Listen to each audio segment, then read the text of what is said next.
Good morning, Dr. Permanand. Thank you for being with us, representing the Council for Competitiveness and Innovation, part of the Ministry of Planning and Sustainable Development, a platinum sponsor of Mobiworld Caribbean.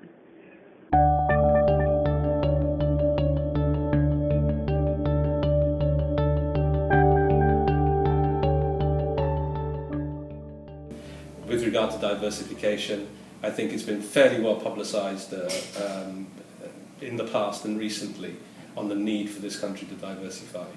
For many, many years this country has operated on its natural mineral resources, basically oil initially and now more recently gas, and that is becoming difficult in terms of sustainability, long-term sustainability, because as you know these are finite resources.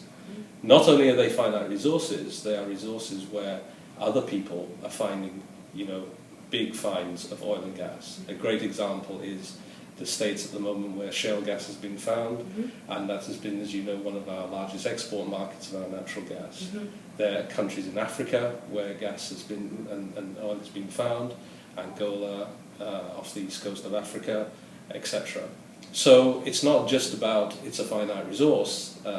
Big exploration companies will look to the most economic fields of activity to go and explore, and that could leave us behind as we look to more deep water activities which are more costly.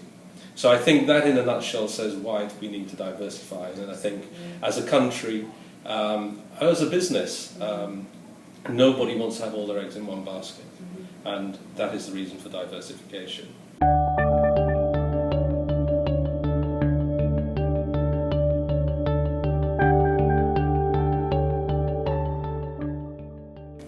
I think the region, if you mean the Caribbean region, yes, I think it's poised to take advantage. But is it taking advantage? I would say it's not taking sufficient advantage. And in a region and the Caribbean, especially with the CARICOM market, there needs to be integration of all the stakeholders involved in developing a coherent strategy and policy framework for this to happen. I know it's underway by many meetings, but in reality we are some way off and behind the eight ball compared to many other countries. And I don't mean countries simply because of size. You need to look at places like in the Far East, Hong Kong, Singapore, these smaller countries that are very well advanced in ICT. And one of the issues, of course, in ICT is that people will say accessibility, and I think that's right. ICT in the modern world is part of the physical infrastructure development of a country and a nation. It's no different to having roads and airports and things like that. And therefore, creating access for people to use the tools is very important. But simply putting down the infrastructure is not the answer.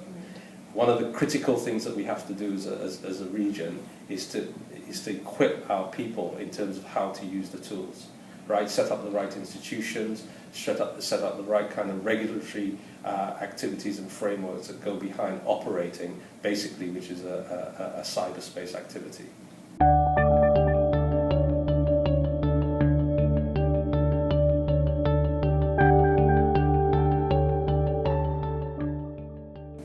Well, first of all, I think your question is loaded to the public sector, which is fine, and I'll answer that. But I'd actually say the event like such as Mobiworld is relevant to all sectors of our society: public, civil society organisations, as well as private, as well as public sector. Sure.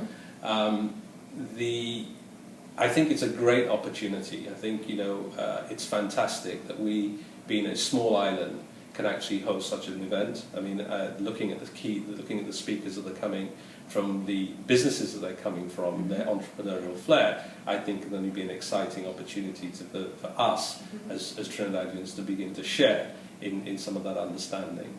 And therefore, the Expo is actually going to expose us to how best we can think about using this mobile technology, which, as I said earlier, is advancing at a phenomenal rate.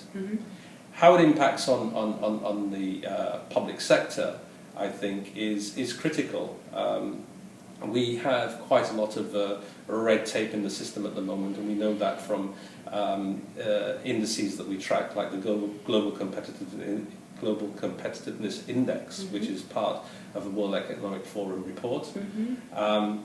And the idea of bringing in technology into the public sector can only work well to advance us along those lines.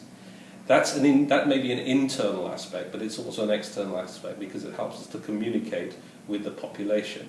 It helps us to get the messages out, it helps us to train people, it helps us to impart knowledge. If you look at food sustainability and agriculture, for example, you know, the government can readily put up its initiatives, its incentives around those so that people are very much aware. People only need to have a smartphone or access to a computer to be able to understand that. So I think from a public sector point of view, it's got a lot that it can offer in every aspect of public sector work.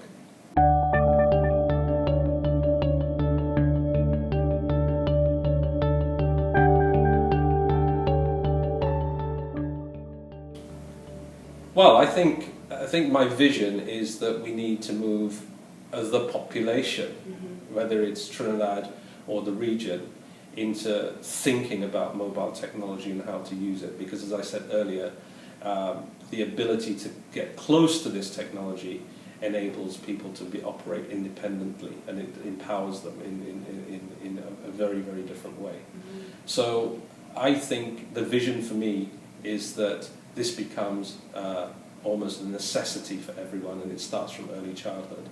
In that way, I think the initiative by the government of Trinidad and Tobago in terms of offering laptop to school children is a great start to that. So, you know, it becomes second nature. And if we couple that with affordable accessibility, then I think we're on the right path to success.